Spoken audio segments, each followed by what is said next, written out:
Permettez-moi, mes amis, de commencer avant tout par quelques remerciements, car tout ceci ne serait pas possible sans le travail de nos militants discrets, nos petits soldats de l'ombre, qui ont un dévouement exemplaire et qui sont les fers de lance, parfois de façon un peu ingrate, il faut bien le dire, du Front National. Je vous leur demande un tonnerre d'applaudissements pour les militants de la FACA ou du Grand Sud. Merci aussi évidemment aux très nombreux élus locaux qui sont présents aujourd'hui, qui ont des mandats souvent discrets, difficiles, techniques, et qui sont les porte-paroles les plus incarnés, les plus précieux du Front National. Merci à eux, merci à nos éminents intervenants, évidemment, Gilbert Collard, Stéphane Ravier, Bruno Gollnisch, Édouard Ferrand, Jean-Alain Lacapelle également, et évidemment, merci infiniment Marine pour cette magnifique surprise de ta présence.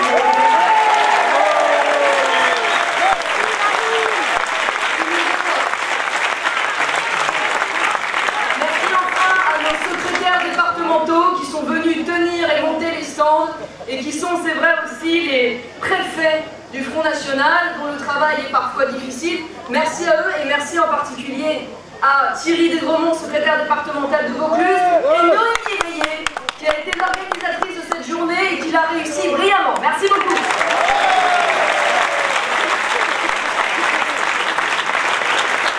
Mes amis, avez-vous conscience de ce qui pèse sur nos épaules? Oui. Avez-vous conscience que vous et moi sommes la génération qui va voir la fin d'un monde et qui va devoir en construire un nouveau? Avez-vous conscience que c'est ici, dans le Grand Sud, en Provençal-Côte d'Azur, en résonance d'ailleurs avec le Nord-Pas-de-Calais, que nous allons devoir reconstruire et assurer la recomposition de la vie politique française? Êtes-vous prêts à cela? Oui. Parce que, cela ne vous aura pas échappé, le système des Républicains et des Socialistes souffle aujourd'hui les dernières bougies de son règne. Les Français se détournent d'eux, car ils ont trahi deux composantes essentielles de la démocratie. Comme l'a si bien dit hier Marine Le Pen, la gauche a trahi le peuple, la droite a trahi la nation, mais surtout, les deux ont trahi la France. Bravo.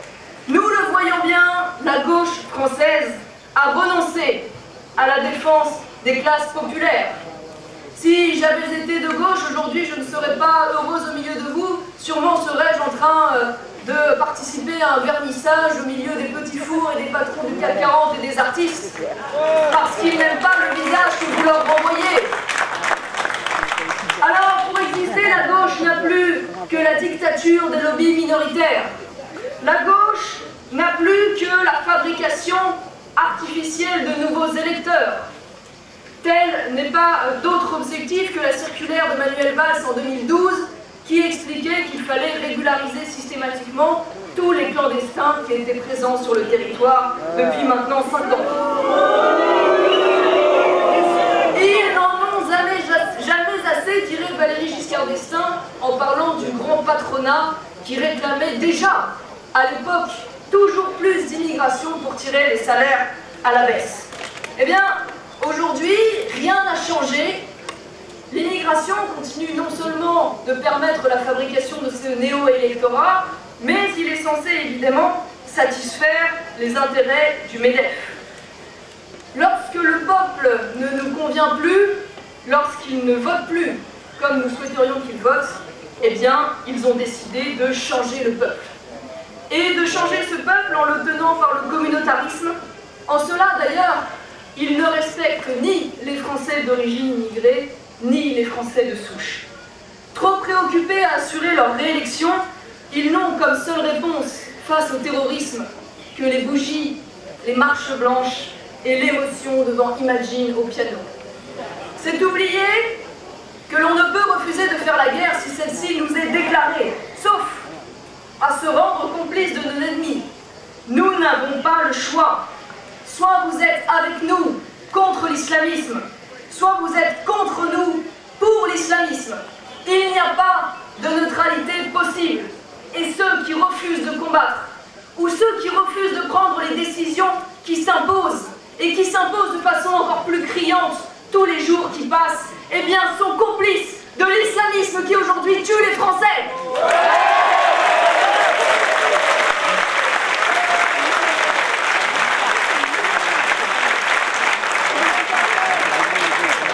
Et pourtant, ils ont eu bien des années pour préparer cette réponse, pour prendre ces mesures. L'islamisme n'est pas apparu en France ex nihilo. Déjà, sous Nicolas Sarkozy, souvenez-vous de Mohamed Merah. Souvenez-vous toujours de la responsabilité immense des gouvernements de droite comme de gauche dans la déstabilisation du monde et dans la propagation, l'encouragement même de cet islamisme au niveau international. Souvenez-vous que la droite de Sarkozy a soutenu les islamistes en Libye. Souvenez-vous que la gauche les a aidés en Syrie pour faire tomber en vain le président Bachar el-Assad. Gauche et droite ont mené les politiques qui ont fabriqué ces terroristes français, qui ont créé ces êtres hybrides qui ne sont en réalité ni français ni rien du tout. Ces jeunes, comme disent les médias, en oubliant de préciser d'ailleurs que la plupart sont issus de l'immigration, ces jeunes qui partent faire le djihad au Moyen-Orient, faisant aujourd'hui de la France le premier pourvoyeur européen de djihadistes. Comment ne pas être attristé, ne pas être horrifié à la pensée ou même la constatation qu'aujourd'hui, la France est passée de fille aînée de l'Église à petite nièce de l'islamisme.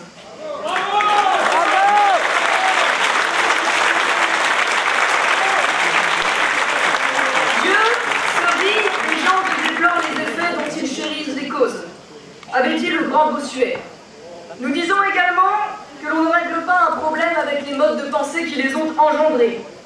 Alors, aux dirigeants de ce pays, nous voulons dire encore, parce que nous le faisons seuls depuis maintenant 40 ans, sous les insultes et parfois même les menaces, cessez enfin l'idolâtrie mortifère du multiculturalisme. Arrêtez de croire que le multiculturalisme est une richesse en France. Arrêtez de croire qu'elle n'a pas de lien avec l'apparition du communautarisme. Arrêtez donc, Monsieur Baroin, qui est aujourd'hui le soutien de Nicolas Sarkozy, d'en faire encore la promotion sur ses réseaux sociaux après tout ce qui s'est déjà passé. Nous le disons avec fermeté, si nous pouvons aimer et admirer des cultures étrangères à l'étranger, seule la culture française et ses composantes locales ont droit de citer en France. Seule la culture française.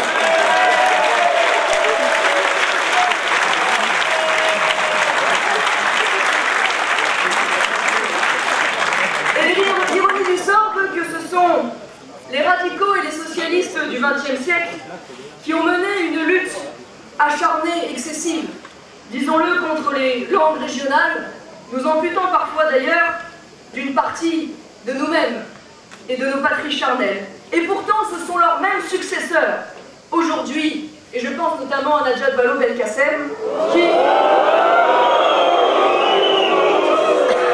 qui propose, alors qu'il y a tant à faire pour refonder l'école, qui propose d'apprendre l'arabe à l'école.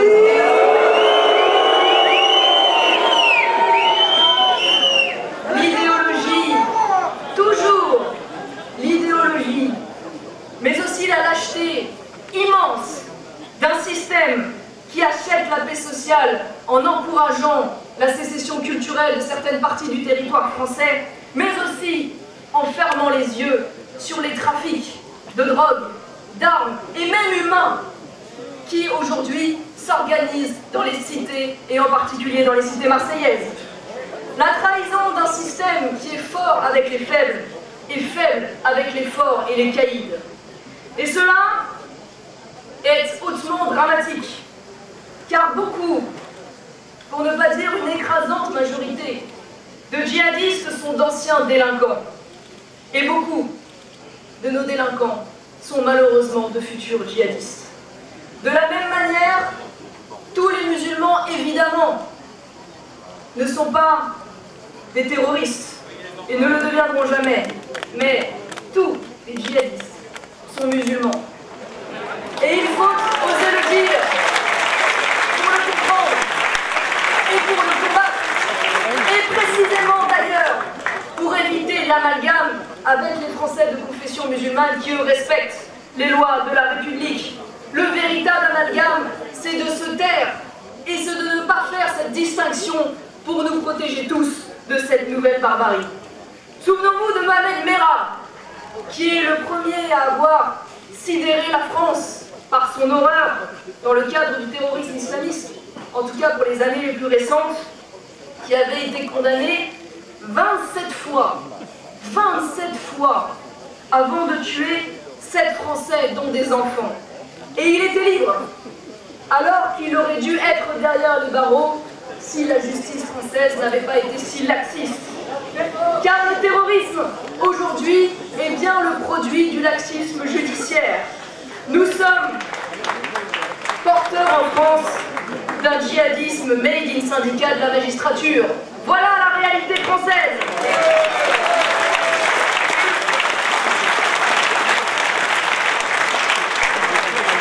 Alors, face au terrorisme islamiste, la seule solution passera contre une lutte acharnée contre l'expansion de l'islamisme sur notre sol et avec la neutralisation impitoyable de gré ou de force de tous ces soutiens financiers et politiques.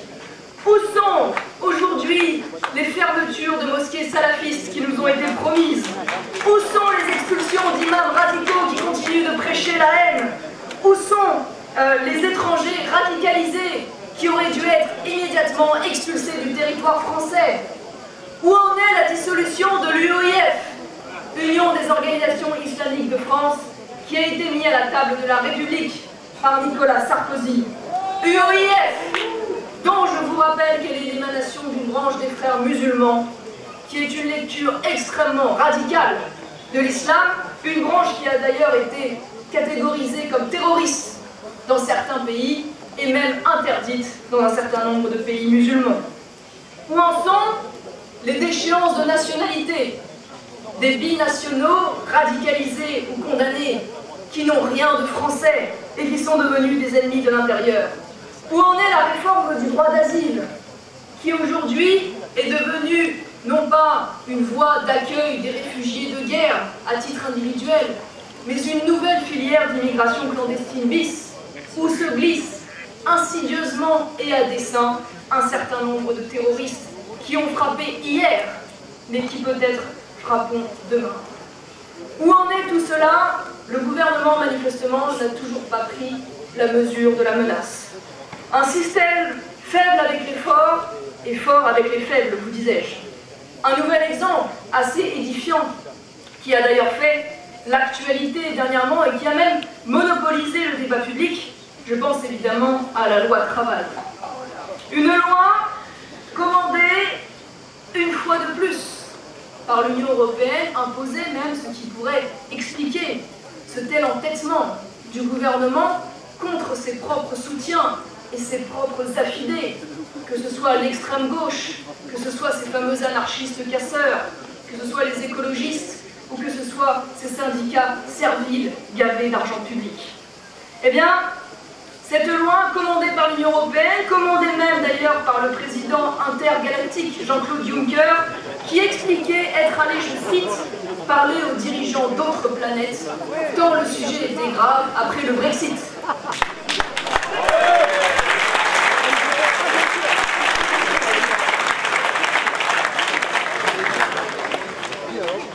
Allô, ici la planète France. Une loi inutile, sans intérêt, dont les TPE et PME sont évidemment une fois de plus les grands oubliés. Une loi qui ne changera rien, ni maintenant, ni demain. Et plus personne, en France, ne croit aux fausses promesses ni aux vrais mensonges. Tout le monde, et en particulier la jeunesse, se détourne des horizons sans espoir qu'ils ont fabriqués et auxquels ils nous ont condamnés. Alors M. Valls fait croire qu'il veut s'opposer au traité de libre-échange avec les États-Unis. La vérité, mes amis, c'est que lui, pas plus qu'un autre d'ailleurs en France, n'a les moyens aujourd'hui d'arrêter les négociations qui sont aujourd'hui menées par la Commission européenne parce qu'ils ont donné la délégation et qu'ils ne peuvent plus revenir dessus. Voilà un nouveau mensonge caractéristique, disons-le, d'une classe politique qui promet la main sur le cœur devant les caméras, négocie en cachette avec les experts et les technocrates de l'Union européenne et dort la plupart du temps dans l'hémicycle. Heureusement d'ailleurs, la voix qui porte de Gilbert Collard est là pour les réveiller de temps à autre.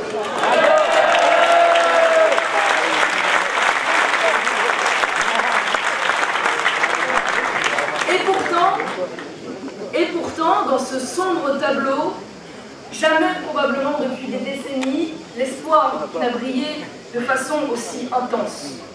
Alors, plafond de verre, plafond de verre, plafond de verre, vous répète-t-il inlassablement sur toutes les chaînes de télévision pour vous expliquer que vous n'avez aucune chance de gagner, pour vous entraîner au découragement. Eh bien moi je vous rappelle la magnifique phrase de Frédéric Mistral qui disait « Si ce n'est aujourd'hui, ce sera pour demain. Rappelons-nous que la patience est le pilier de la sagesse. » Mais demain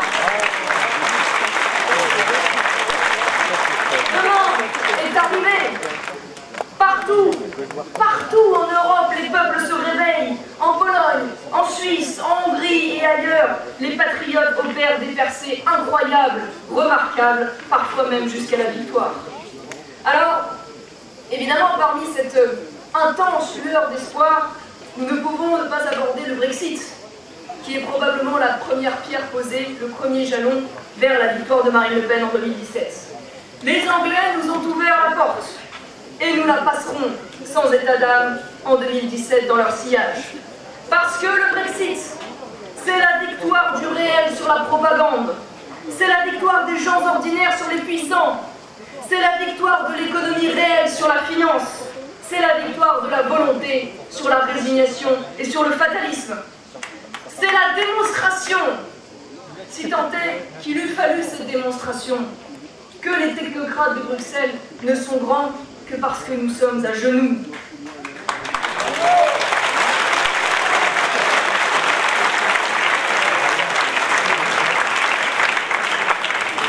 Et là, c'est immédiatement déverser une haine du peuple sans pareil à grand flot.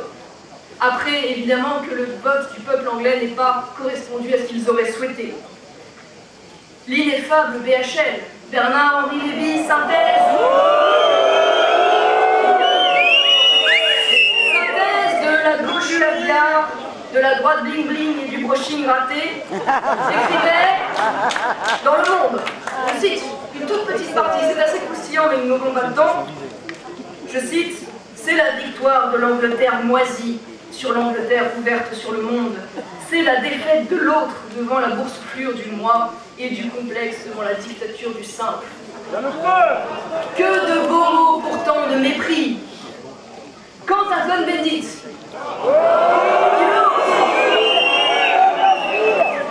il ose déclarer, je cite, qu'après le Brexit, finalement, le peuple n'a pas toujours raison. Alors, nous sommes désolés pour lui, nous comprenons qu'il soit un peu aigri, parce que le rêve libéral libertaire de mai 68, dont il était l'incarnation, ce rêve de citoyen sans patrie, jouissant sans entrave, est en train de s'écrouler sous les coups de l'insécurité et du terrorisme. La jeunesse, notre jeunesse, ne veut plus de ces chimères qu'elle n'a que trop subies. La jeunesse a soif d'identité, de responsabilité. La jeunesse a soif de tradition et de modernité. Pas de conservatisme 68ard, ni encore de l'idéologie de ces élites ringardes. Heureux donc! Heureux! Les cons, les rances, les moisis, les simples que nous sommes, et qui d'ailleurs, par leurs impôts, financent le monde à hauteur de 13 millions d'euros pour publier ce genre de texte. Au passage, heureux tous ces gens, car c'est vous qui avez gagné lors de ce Brexit, et c'est vous qui allez enfin pouvoir réécrire l'histoire qu'ils vous ont confisquée.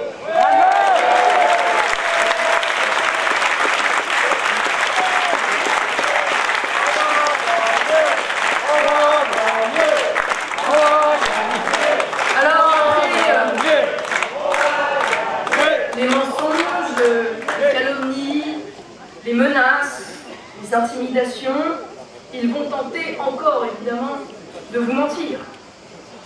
J'ai été quand même relativement amusée lorsque j'ai lu le tweet de Nicolas Sarkozy qui déclarait « Il faut respecter le vote des Anglais ».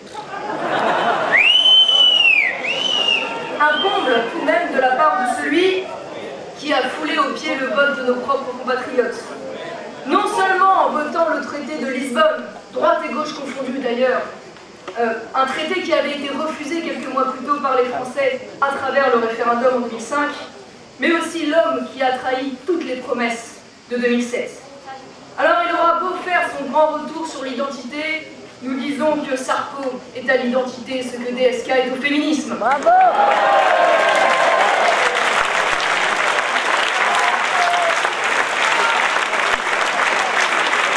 Sarkozy, c'est 1 million d'immigrés légaux supplémentaires par an. C'est 750 000 naturalisations. C'est de nouveaux chapitres d'adhésion ouverts avec la Turquie. C'est la suppression du référendum pour tout nouvel élargissement au sein de l'Union européenne. C'est la transformation de Mayotte en département, qui fait qu'aujourd'hui la plus grande maternité française se trouve à Mayotte, parce que les Comoriens y arrivent par centaines à coucher sur le territoire pour pouvoir bénéficier du droit du sol et de la nationalité automatique à travers ce droit du sol. Fort heureusement, Sarkozy sans Buisson, c'est Christian sans Cyrano. Et l'hypocrisie de nos politiques en campagne n'ont d'égal que leur violence lorsqu'une fois au pouvoir, le peuple les désavoue. Je songe au Brexit, bien sûr, nous venons d'en parler, mais aussi aux présidentielles autrichiennes. Ces deux événements ont fait tomber le masque du système. Mais en face, nous avons la vérité, nous avons les faits, nous avons la saine colère, la jeunesse. Rappelons que les 18-25 ans votent aujourd'hui majoritairement au Front National. Nous avons l'espoir et nous avons l'esprit français avec nous. Nous abattrons ce nouveau mur de Berlin, car le réel finit toujours par l'emporter sur l'idéologie. Qu'importent les obstacles, qu'importe leur mépris et leurs manœuvres. Avec Charette, ce grand héros vendéen, nous affirmons que nous sommes combattus souvent, battus parfois, mais abattus jamais.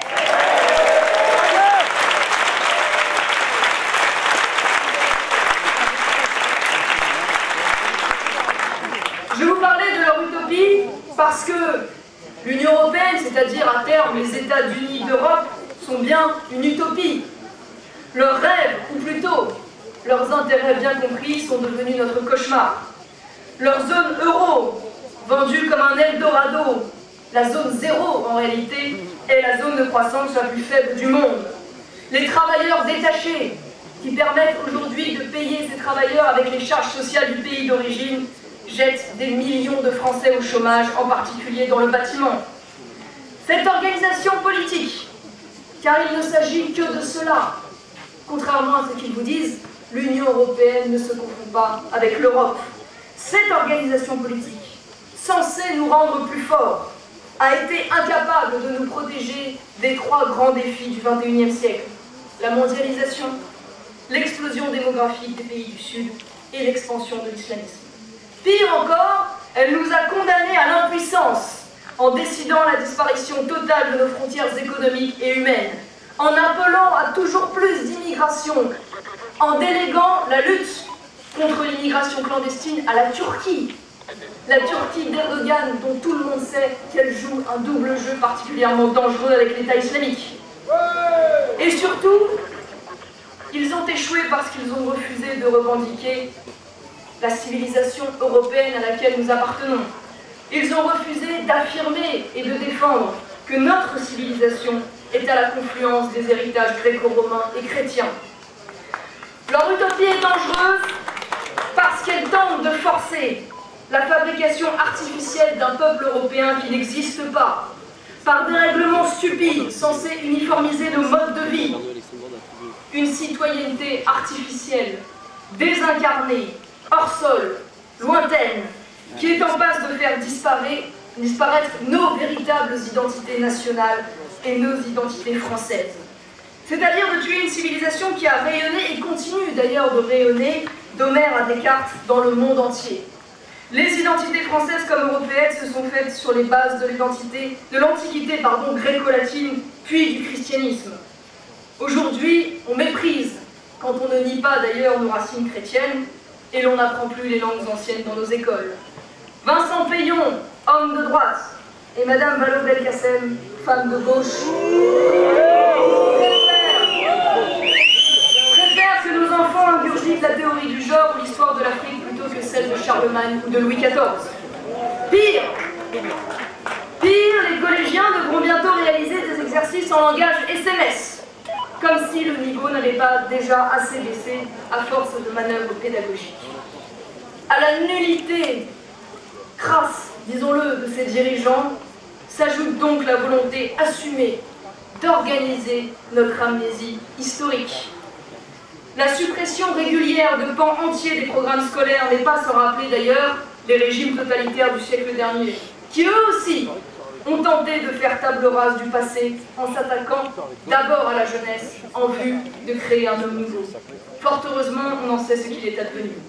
Comment, dans de telles conditions, prétendre d'ailleurs, si tant est qu'on le veuille, assimiler des millions d'étrangers qui déferlent sur l'Europe? Comment, avec la meilleure volonté du monde, les enfants, et particulièrement ceux issus de l'immigration, pourraient-ils aimer la France? Car aimer la France, aimer la civilisation européenne sont deux conditions sine qua non pour être français. Or, qui pourrait aimer un pays dont les dirigeants veulent honorer les morts avec un rappeur anti-français Black M qui traite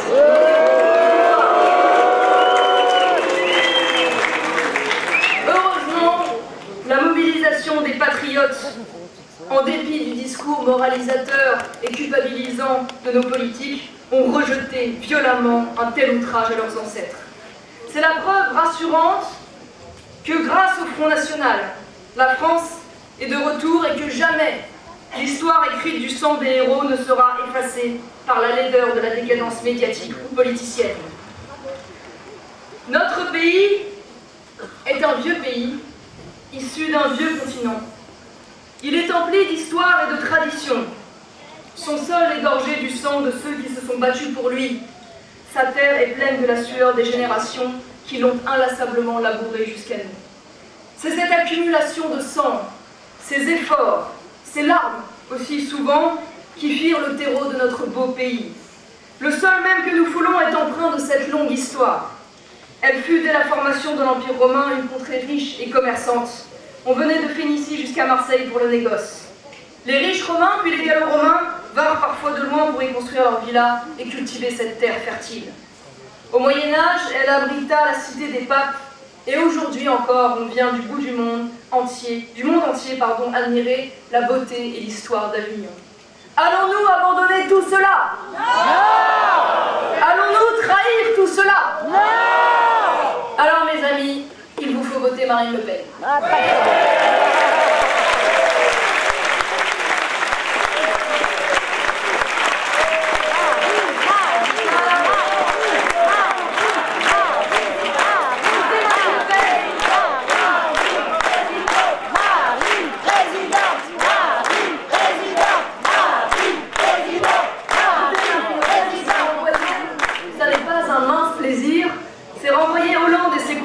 Dans les limbes de l'histoire. Avec elle, et par elle, nous relèverons l'Union européenne à une simple parenthèse, une erreur, et nous construirons la nouvelle alliance des peuples européens autour de grandes coopérations, de grands projets et de grands accords économiques. Mais toujours dans le respect des souverainetés, des nations et évidemment des intérêts du peuple français. Nous inciterons à une mondialisation par le haut qui refuse un modèle où l'exploitation du faible fait la réussite du fort, dans la course toujours plus violente du moins-disant social, du moins-disant sanitaire et du moins-disant environnemental.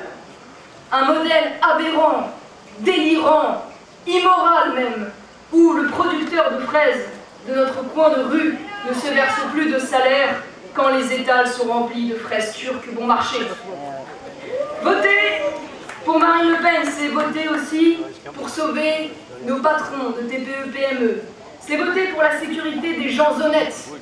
C'est voter pour donner la parole aux oubliés et aux abandonnés de nos campagnes que personne n'écoute. C'est voter pour la dignité de nos retraités.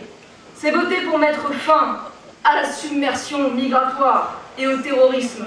C'est clamer haut et fort que nous sommes encore en vie, que nous refusons de disparaître et que nous voulons de nouveau une France fer de lance de la civilisation européenne et de la performance économique.